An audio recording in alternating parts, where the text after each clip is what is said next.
Hello everybody, as I continue my look back on the soundtrack of my life, and today I'm going to discuss a song called The Circle Game by Joni Mitchell. Joni Mitchell, the only song that I ever remember of hers that I knew was sung by Joni Mitchell as I grew up was a song called The Big Yellow Taxi. I heard that as I grew up, and obviously I was aware that was Joni Mitchell. I only found out then in later life that two of the songs that I knew really well, Both Sides Now and Woodstock, were written by Joni Mitchell, but she never had the global hit with it. Both Sides Now became a hit by somebody called Judy Collins, and ironically the very first Crosby, Stills and Nash song I ever heard was called Sweet Judy Blue Eyes, which was written by Stephen Stills about his ex-partner Judy Collins. That's this it's synchronicity is really off and odd sometimes. And the other hit, Woodstock, that was a big hit by Matthew Southern Comfort, and I only recently found out, literally within the past year, that the Matthews in Matthew Southern Comfort, because I'm now heavily into Fairport Convention, that the synchronicity strikes again, that the Matthews in Matthew Southern Comfort was Ian Matthews, and Ian Matthews was Fairport's main vocalist on their very first album.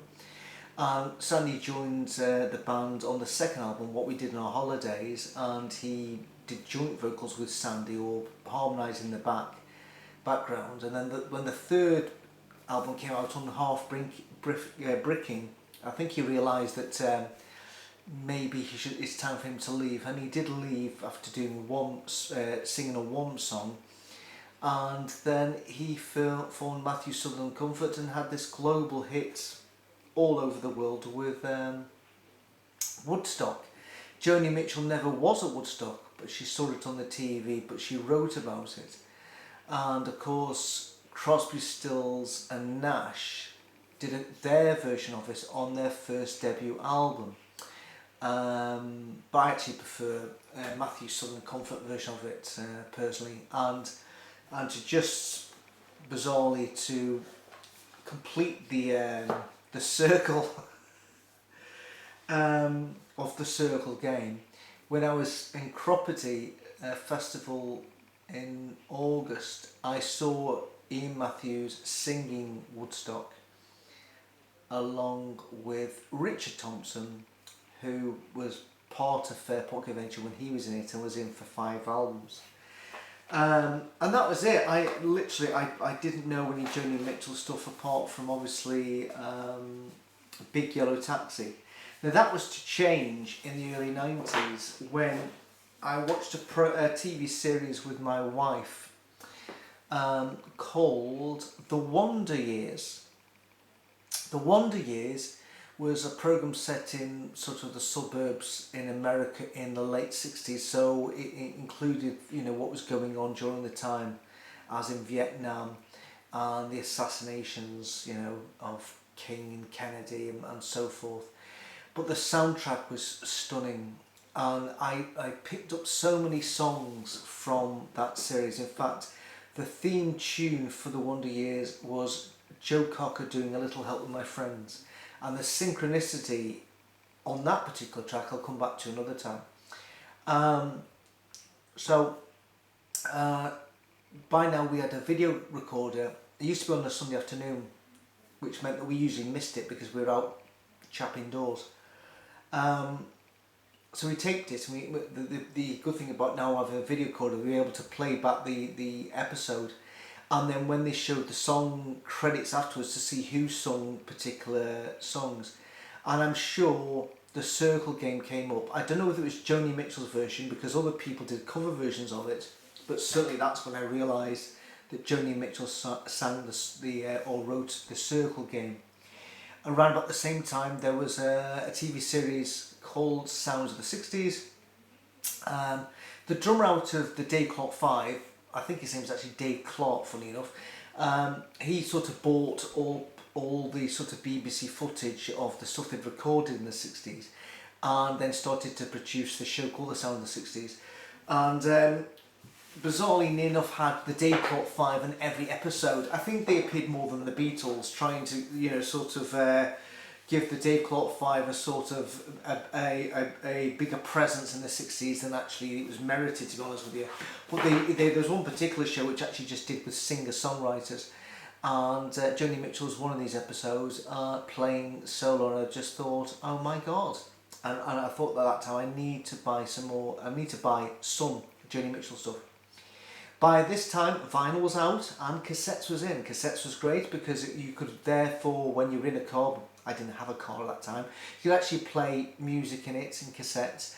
But for me, who needed to take 2 buses from a place called Dalmarnock in Glasgow to up to Parkhead and then get another bus over to Toll Cross, that's 2 buses at, you know, the early hours. What made the whole trip a lot more better for me is to be able to play cassettes that I bought of Joni Mitchell.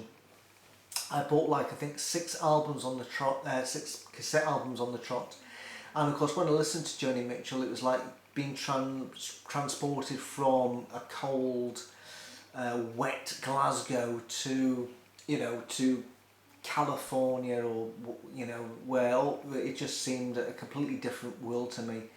The first album I bought from hers was, and I still think, in my opinion, it is the best album. It's that one there, the cover designed by Joni Mitchell herself. The Ladies of the Canyon, this is called. The Circle Game is on it, as well as, funny enough, her version of Woodstock, Big Yellow Taxi, and other songs as well. It's a fantastic, there is not a bad song on this. In fact, it's hard to find bad songs in most of Joni Mitchell's early material. There isn't a bad song on this. It's just lovely. It's fabulous. And after I bought that, I thought I need to go back, and Cloud was next, I think, and this has her version of Both Sides Now on it. I also bought her first album. I can't remember what it's called, but here it is here. This was actually produced by David Crosby, who actually at one point was her lover, bizarrely. So she was actually, she had relationships with 2 members of Crosby, Stills and Nash. Maybe she had a relationship with Stephen Stills as well. Confusing. For the Roses, that's another one. A great album. Court and Speak. And also one of her most famous albums called Blue. If you ever ask Alexa to play a sort of Christmas melody or Christmas theme songs, Joni's song River comes up time and time again, but it is the most depressing Christmas song probably ever, but it gets played in it because if you listen to the lyrics in River, it is massively depressing, but what a fantastic song. In fact, on the album River, she really bared her soul. I think that's when her relationship with Graham Nash was ending. And wow, what a song.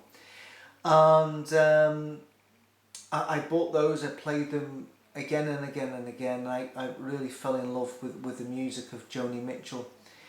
And I never got to see her live, sadly, and I think in 2015 she had a brain aneurysm, and she wasn't discovered for 2 days, I believe, whereupon she easily could have died, and she had to relearn how to basically speak, walk, use her hands again, play the guitar and sing, and remarkably, at the Newport Folk Festival in 2022 this year, she appeared secretly on it, and all I can suggest to you is, I'm going to put a link in here for a black and white version of Joni singing The Circle Game. And the Circle Game apparently was a song that she wrote in response to Joni Mitchell's Canadian, Neil Young's Canadian, and Neil Young had written a song called Sugar Mountain, and Joni listened to it and sort of responded to that with the Circle Game. And the chorus for the Circle Game goes, and the seasons they go round and round, and the painted ponies go up and down. We're captive on the carousel of time.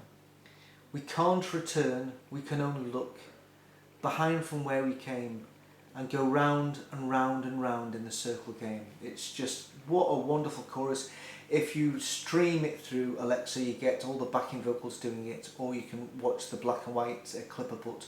But I'd recommend, if you go into the Newport Folk Festival 2022, play the Circle Game and play Both Sides Now. When I watched it last year, literally tears were streaming down my eyes when I saw the footage. It was a remarkable comeback from her, and you could see the other artists around her were just as emotional as I was feeling. It's wonderful. I can't describe this. You need to watch the footage of Joni singing Both Sides Now and the Circle Game, and I put it out there. You can't be affected by what you see and the way the other artists are with her. It's just, wow, it's amazing. So I went and sold all my cassettes, including all Joni's work.